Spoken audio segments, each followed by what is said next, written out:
Hello friends, এই designer ব্লাউজটার front পার্টে যে নেক ডিজাইনটা আছে এটাই আজকে আমি তোমাদের সঙ্গে শেয়ার করব। তার জন্য সম্পূর্ণ ভিডিও দেখার অনুরোধ রইল। পেছনের পার্ট যেভাবে কাটিং করলাম ঠিক সেভাবে কিন্তু প্রথমে এটার উপরে রেখে এজিটিক মার্ক করে নিলাম, যেভাবে ছিল ঠিক সেভাবে মার্ক করে নিলাম। নেওয়ার পরে এক্সট্রা আমি নিয়ে নিলাম নিচের দিক থেকে 1 ইঞ্চ নিয়ে নিলাম।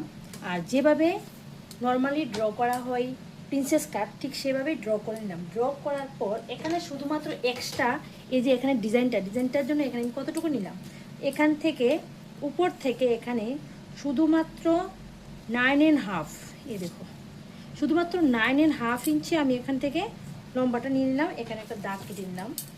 নেওয়ার পর এখান থেকে আমি গলার লম্বাটা নিলাম 7 ইঞ্চ। আর এখান থেকে এমনিতে কোনো মাপের কোনো দরকার নেই, তাছাড়া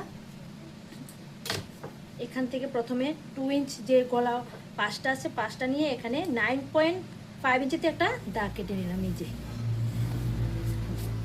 এবারে কি করব, এই যে 7 ইঞ্চ রাখলাম 7 ইঞ্চিটাকে এখানে ঠিক বরাবর করে লম্বাতে একটা দাগ দিয়ে দেবো। এই যে দাগ দিয়ে দিলাম। দেওয়ার পর এবারে এটাকে আমি জাস্ট সোজা করে দিলাম। সোজা করার পর এখানে আমাকে গলার যে শেপটা দিয়ে দেব, এখানে গলার শেপটা দিয়ে দিলাম। এবারে এখানে আমি এটাকে কাটিং করে নেব। এবারে দেখো এটাকে আমি কাটিং করে নিচ্ছি। আর এখান থেকে মিডলে আমি কোনো ডাট দিচ্ছি না, তার জন্য আমি এখানে এভাবে কাটিং করে নেব। আর আমার এই ভিডিওটা যদি তোমাদের ভালো লেগে থাকে তাহলে কিন্তু একটা সাবস্ক্রাইব দিয়ে পাশে থাকবেন।